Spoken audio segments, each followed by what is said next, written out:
Hi, everyone. Welcome to the Wisconsin Resource Center for Charter Schools session on designing an equitable portfolio of charter schools. I'm Sarah Hackett, and I'm joined today by Nick Protaski. Today at the session, we're going to be talking about some high-level things and some in the weeds ideas as well. We'll talk about how charter schools are the solution for a lot of communities to meet the needs of educationally disadvantaged students. We'll talk about involving the community and key stakeholders in designing an equitable portfolio of charter schools. And then we'll talk about accountability and performance measures for charter schools and the alignment with other schools in your district, as well as the vision for your district as a whole. All right, so to get started, why don't you just take a moment and reflect on these two questions that you see on your screen. What is the purpose of a school board member for your district? What is your role? Why do you attend meetings? Who are you representing is the second question. Who is the ultimate person or people that you are representing as you're sitting on the school board? And if you have an opportunity, you can pause this or at least jot this down. Really think through every time you go to your school board meeting. What is the purpose? Who are you representing? And does the system in which you currently work, you currently serve as a school board member, does it support that purpose? Do you feel like the time being spent at these meetings and your oversight, is it supporting all of those folks that you represent? How do you know that? And are there different ways? Thanks. I'll get started now. This is kind of just going to frame out the why of our session. Why would you have a portfolio of schools in your district? And why would you have it look different than kind of it typically does? So what does it look like and why have the portfolio? Here's a really complicated image, but one that I think helps us just kind of frame the whole school setting in our state. So our parents have options in this state. No matter where you are, our parents have options. And some of the options are with your school districts and some aren't. And so just acknowledging the reality of where we live. And now with COVID-19, we also have, I think, more and more parents just sort of rethinking their options. And so I wanted to put it all in one diagram. So it's kind of split in half at the start. You have your public school options, and you have non-public school options. There's private schools. Those private schools, some of them are part of the state choice program. And then we also have homeschool opportunities for families. And so that's kind of that half of the diagram. The other half are our public school options. Within that, you have choices within your resident district, and there's open enrollment. There's also independently authorized charter schools that are not part of geographic school districts. So just sort of acknowledging that there's all these different places that parents are potentially thinking about sending their students, and knowing where you fit in, I think, is really important. So as you kind of zero in on school district here, you know that within your school district, you also have some choices. Almost certainly all of you have multiple neighborhood schools, or even within a single school building, you may be operating multiple schools. Some of them are traditional and some of them are more focused. You know, you may have virtual programs or a virtual school. You may have some kind of magnet or at-risk school that's operating within a building or out on its own. And so just acknowledging, I think, that we have these things already helps us think about the whole system, and that our parents are looking at an even bigger system when you take into account the independently authorized charters, the private school, the homeschool, virtual options, and open enrollment, and things that are sort of out of the realm of this part of the diagram. So anything that's kind of up and over here are things that aren't necessarily part of your immediate structure. So I just wanted to take a minute to kind of think about that, and help us know that district authorized charter schools are one way to kind of broaden the offerings within your school district to give your families more opportunities rather than having them choose some options outside of your school district. So why authorize a charter school? Here, for those of you that have seen Sarah and I's discussions at past WASB conferences, or we have come and worked with your local school district, you've probably seen this slide. But for those of you that haven't, we at least want to set the stage here, and then the rest of this video is going to describe more in detail some other possible advantages or maybe opportunities that your school district could gain by having a charter school. But first of all, innovation centers, an opportunity at a smaller, more micro level to try on a new idea and to use that charter school to infuse that innovation throughout the rest of your district, but starting small and then growing that bigger. Learning improvement, if there's a certain area that you have identified on your needs assessments and you wanted to directly impact that with a specifically designed school, that aligns with meeting the needs of all learners, as well as there are opportunities charter schools could bring for financial sustainability. And that could look as from a more macro view of your entire district. By having different options for families, it could keep those families in your district rather than wanting to choose to open enroll elsewhere or to potentially leave your district to be homeschooled. They see themselves in a school in your district, as well as at the micro level of an individual charter school, they might be able to create some policies or practices that help solve some other sustainability issues financially for your district. Community connections, oftentimes our charter schools are located out in the community, or they're parts of community groups or buildings already, or those communities are participating right in the doors of a charter school. So it's just strengthening the ties that our districts have with those with different community organizations. And then lastly, and Sarah really did a great job in the last slide hitting this, is just choice for your families, opportunities for each one of their children. So what we would suggest for you, and there is a link in bullet point number 4 here. So if you do download this slide deck, this is a live link to a very brief district assessment, but you could use it at least as a talking point for your own site-specific needs. But really looking at where are your potential areas of need in your district? Are some of those needs surfacing or resurfacing every year or every other year when you do a deep dive into your districted needs? And could a charter school, an intentionally designed school, or a set of intentionally designed portfolio of schools help meet those specific needs in your district or pilot different solutions for those needs? And if is your current plan still missing one subsection of those needs, and could you put energy and time through a charter school to meet those needs? And so really using that needs assessment, the data from that will determine the design of your school or the request from your district of these are the schools that we're looking to authorize. And so if you have an application process for outside entities to apply to your district to have a charter school, you could have specific pieces in your application that align to the needs that you are seeing in your district. Great. So our first section was really about the why and understanding the setting. Now I'm going to get a little bit more into the logistics of just what is a charter school, how do they work, that kind of thing. So charter schools are public, non-sectarian schools created through a business-like contract or charter between a charter governance board and an authorizing school board or other chartering entity.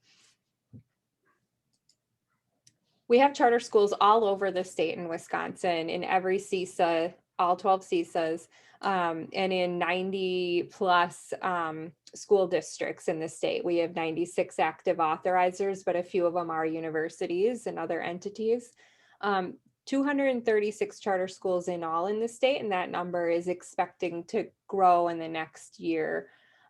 We keep a charter schools yearbook and a kind of live infographic on our website that you can always check back on these numbers if you want to know more about which districts are authorizing, where the charter schools are. And this is an interactive map as well, so you can click on any of these schools to learn more about the offerings and the different types of charters throughout the state.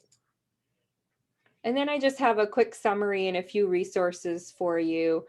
Chartering really just talks about that contract between the governance board and the authorizer.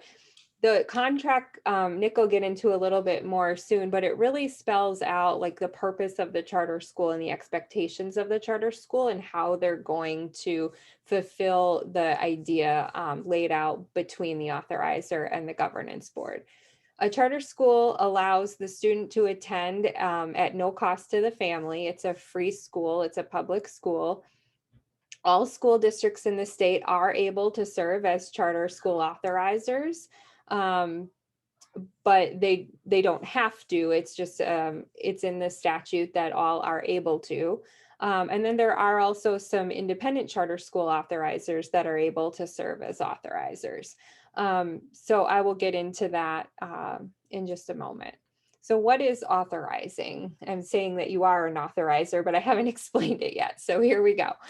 So authorizing is the act of creating that contract with a charter school governance board and holding them accountable. So in exchange for the autonomy that you give to the governance board to come up with this idea and operate a school, you are holding them accountable to the results that you expect to see as a result of them doing this school. So certain performance measures and outcomes. And we'll get into some ideas for that shortly.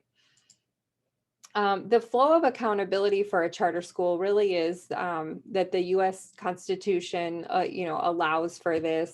Our state has charter school law. We also have state statutes for schools, state accountability measures through DPI, and open meeting law that holds the governance board accountable to accepting those public dollars. We also have in our statute certain charter school authorizing entities. And like I said, those are the, oh, and we got some arrows here.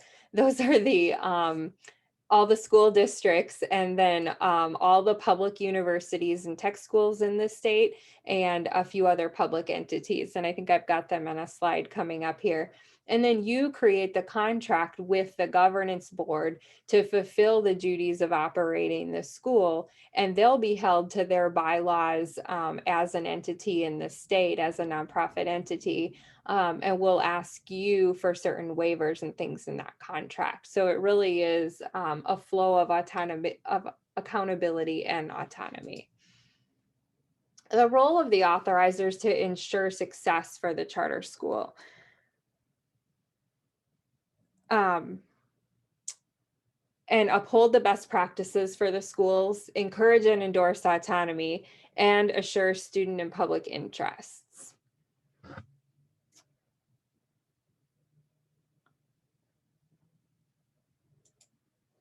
The authorizers in the state are the public school districts, like I mentioned, the institutions of higher ed, that are all public institutions in the state. So any of the 2 or 4-year colleges and all of the tech school boards. We also have 2 tribal colleges, and we have the UW System Administrative Office that has the Office of Educational Opportunity.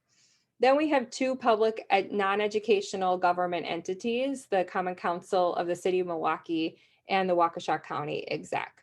And so those are all the people who can, all the entities that are able to authorize in our state, but they don't all actively authorize schools currently. So I just wanted to put out there that these are the potentials. And so like I said, of the 400 some districts, about 100 of them currently authorize.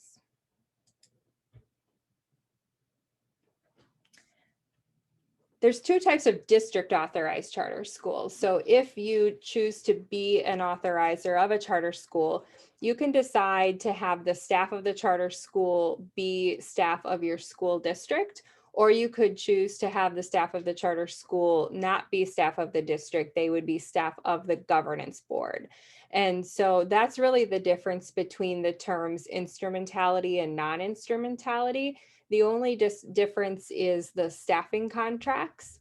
And that's a choice that you and the governance board would make together. If you choose to authorize a school, you can say that you'd only authorize instrumentality schools or non-instrumentality, or you can leave it open to negotiation. There's lots of different autonomies that you can include in the contract, and this is just one of them that our state sort of calls out and has a term for.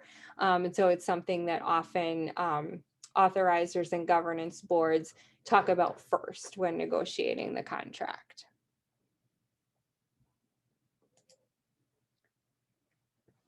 The authorizing cycle is a helpful tool when thinking about all the things that a charter school authorizer does. It's a little bit different than your day-to-day work as a school board because you do have to create that contract and think about some really specific performance measures. And then there also is the process of the application. And so Nick will get into some of those in a little bit in terms of kind of how you would want to implement those things. But I wanted to point out that we do have a lot of resources for thinking about that whole idea of having a school design, creating some performance measures and a contract, and then holding them accountable to it. And that's kind of the mindset that we want to talk about with our authorizers, is that it is this sort of ongoing cycle of innovation and of accountability. You have some legal responsibilities as an authorizer. And like I said, you're written into the statute as an authorizer. And so the statute expects that you solicit and evaluate charter school applications, and that you use the NACSA principles and standards. We also have a Wisconsin specific version, which may be more helpful. And then that you really think about high quality, serving educationally disadvantaged students, and monitoring the performance of your schools. So we have more details about that, but I just wanted to get us started on some of the basic legal responsibilities. All right, how does chartering work? Chartering, as I mentioned earlier, is really about that contract. And this is where we really start to get in the weeds, and something that we can work with you one-on-one as you start to form as a governance board is formed, you form your authorizing office and you really want to start negotiating that contract. It's important to talk through kind of who takes the lead on some of the conversations about these different pieces. And so governance board tends to really handle the day-to-day operations of the budget, the mission, the operations, the staffing. They share work with the authorizer when it comes to accountability and performance measures, but then the authorizer really has that ultimate oversight and renewal decision. And they also set expectations, which is what I think is so exciting about authorizing, is that you really get to set that bar of what the school is expected to be able to do in exchange for the autonomy that they were given. And then just a couple more slides about logistics, and then we'll get into kind of the fun stuff of like, how would this actually look in your community? So Wisconsin governance boards, the people that you'd be making the contract with, do have to be filed with the state as an entity. They're primarily non-stock, non-profit and tax exempt entities, and they're held accountable to their public authorizer through the contract. They're also held to their bylaws, and that they have to follow the open meeting laws and be transparent with all of their minutes and record keeping. So, so you're really creating a contract with this entity. The funding doesn't, the funding for a charter school, I'm going to skip right ahead to the graphic in a minute because it's a little bit easier to see. But we have district authorized charter schools. And like I said, there's two different types. There's the instrumentality and non-instrumentality. the funding still doesn't change until you get to what an independent charter school, how an independent charter school is funded. Their funding stream is a little bit different as it goes directly from the state to the charter school. With our district authorized charter schools, the governance board is financially responsible for the school, but oftentimes they make their district authorizer the fiscal agent, and so the money may still be handled with the school district, even though technically it belongs to the charter schools governance board. But what's interesting is how that kind of financial exchange is figured out on a school by school basis. And so we don't have a set number for what the charter school receives in funding, as it's totally up to whatever's negotiated in the contract between the charter school authorizer and the governance board of the charter school. Oftentimes we recommend that the authorizer keeps an administrative fee, and that all the autonomies are laid out and the financial autonomies are laid out in the contract. And then as well, we also recommend that the school and the authorizer negotiate purchase services that the school would want to purchase back from the school district. So there's a lot of different pieces that go into kind of how the finance works. But I guess the main thing to know is that they are one of your district schools, and that likely you will be wanting to give them some financial autonomy. And so you'll need to think through kind of, piece by piece of that finance, how that contract is going to look. And then finally, I wanted to just mention that DPI is also currently seeking applications for their federal charter school grant. They're offering sub-grants up to $900,000 for new planning and implementation schools, as well as expansion and replication of existing schools. So if you're interested in that, you may want to reach out to DPI or to us to learn more. All right, I'm going to hand it over to Nick now for a while to talk a little bit more about how this would look. All right, so the topic for the day is really looking at, could charter schools in your district be leveraged to better meet the needs of all students, to better meet the needs that are coming up on those district-wide assessments that you've done, those needs assessments, and if there are certain needs that have been popping up, how could we leverage charter schools to meet those needs?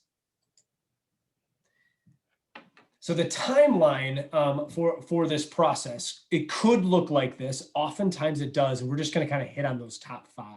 But you've identified some needs, and then there's either been a pre-design, so you as a school district are working through a local group, or part of the office or part of one of the schools is deciding to either flip or to add a piece of their school, a co-located charter school, and they're working through the district, or you're creating an RFP. You're creating an application process for outside entities to apply to be a charter school in your district that meets those needs. Remember, we started with the needs first, and the RFP or the application is really kind of circling those needs to make sure that those outside entities are going to have a unique way, a unique school design to meet your needs that you have pre-identified.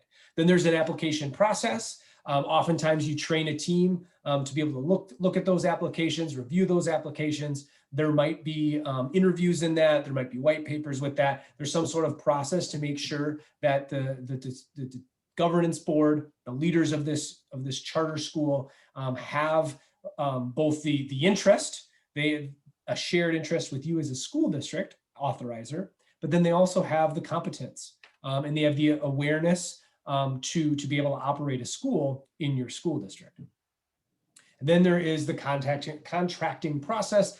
Sarah alluded to that and kind of highlighted some of those areas of importance, but really looking at what are those autonomies that the school gets or the school is using to better meet the needs in their model, not necessarily better than the other schools in the district.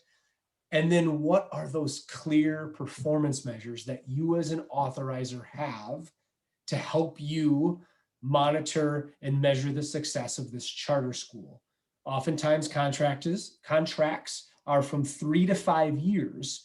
And throughout that process on a yearly basis, you're monitoring that progress, the success, the hiccups of those charter schools, all around those clear, transparent performance measures. And we're here to support you as an authorizer in creating that metrics, or as charter schools and upwardly manage you as an authorizer and coming up with those performance measures. And then there's some implementation, some annual monitoring, and then we're back into a reprocessing or reapplication phase. But you're determining, again, what are those indicators for you of success? What are the most important signs of a successful school in your district? How are you highlighting them? How is any group, whether it's organically happening through the school district office, or it's happening from an outside group who's applying to your through your RFP or your charter school application process, are they identifying those same needs, or is their program specifically designed to meet those indicators that you have said are important for your district?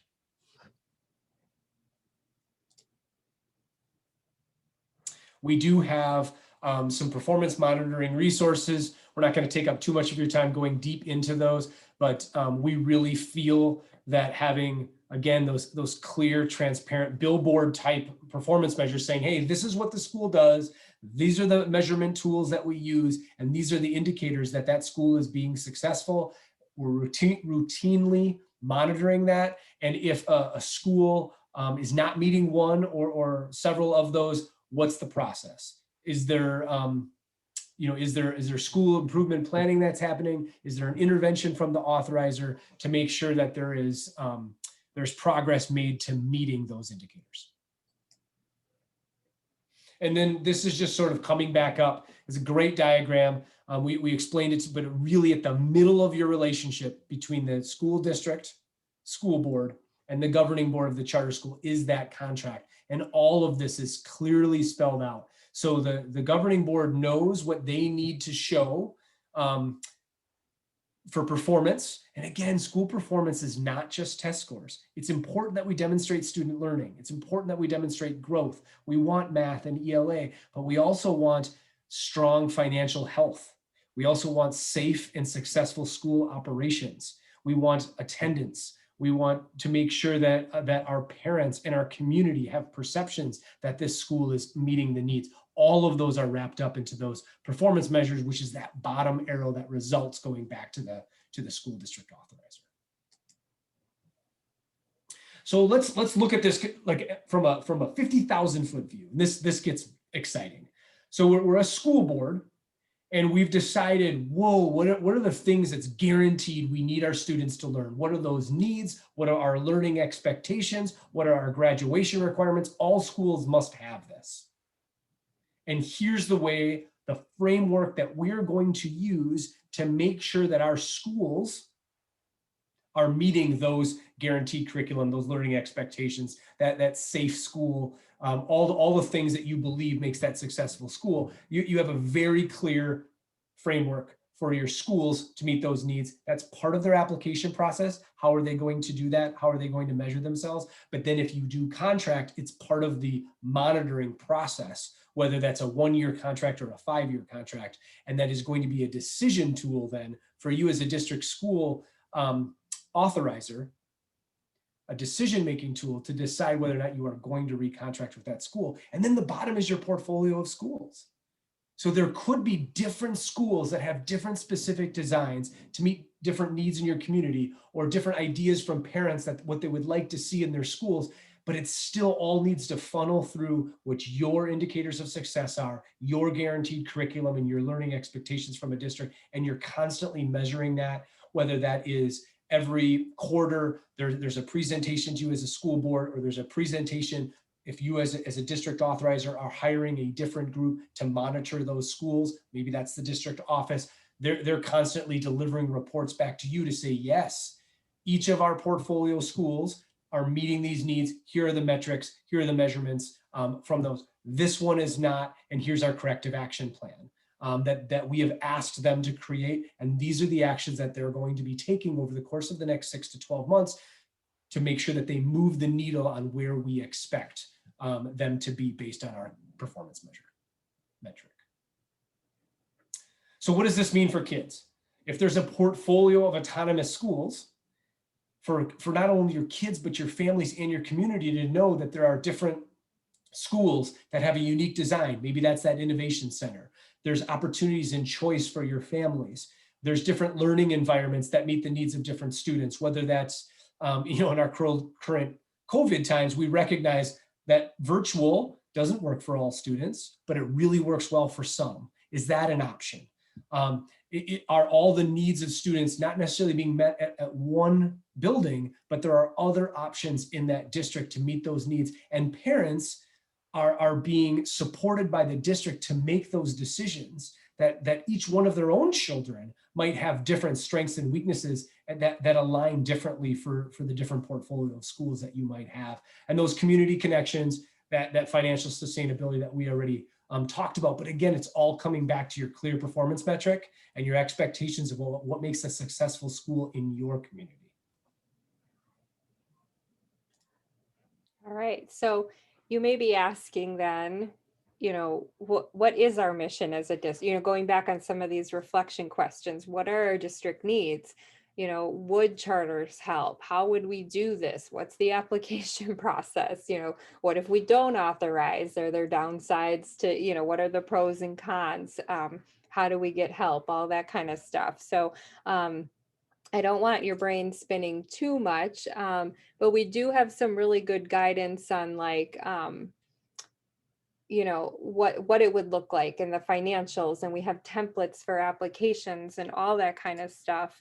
And then I just wanted to take a minute here to let you know how Works can help. So if you want to know more, if you have questions about the roadblocks and what you'd have to do, and just overcoming some of those hurdles, we have a ton of online resources at the end of the slideshow and a little bit throughout the slideshow. We've linked you to all of our videos, documents, guides, all kinds of things. Plus you can find them just on our website. All of it's available to you at no cost. It's funded through the federal grant. And we're here to meet with you one-on-one too. So we put in our support email and a link to our request form as well. So you can just let us know that you have some questions and you want to talk about what it would look like in your district, and we'll just brainstorm with you. I mean, there's no, we're certainly not going to try to push you one way or the other. We just want you to have all of the information that you need to navigate some of these decisions. So like I said, we're a statewide center. We're housed at CISA 9, and it's all funded through the grant. We're here to just support, to improve student learning, and provide resources for charter schools. We work with a lot of partners throughout the state. Some of them are charter schools, some of them are CISAs, and then other consulting organizations that have the resources that we wanted to make available to the charter schools. So we've really kind of collected and curated and created some resources to have everything that you would need to run a really successful charter school. We have resources available for you, the authorizers, but also for the governance boards and the leaders and teachers, also for the community. And so know that, as you're going through this, you're going to be supported at all those different perspectives. And then we're also just really trying to build the capacity of the state and make sure that we all have those answers and that knowledge and the information we need and the connections we need to make sure that we're doing really good work together and all throughout the state. So we have this authorizer index of resources that we link to right here on this slide. So you can click the image or you can get to this from our website, and it'll have all those different videos and slideshows and templates and things that you would need to get started. But we often do just say, give us a call. Here we are. So that's, you would talk to Angie or Nick or I if you call or email, and we're all just really happy to be here to support you in the good work you're doing with kids and in your potential future endeavors around charter schools. So thank you so much. We're here to answer questions, and we just want to encourage you to do good work. So thank you so much. Thank you.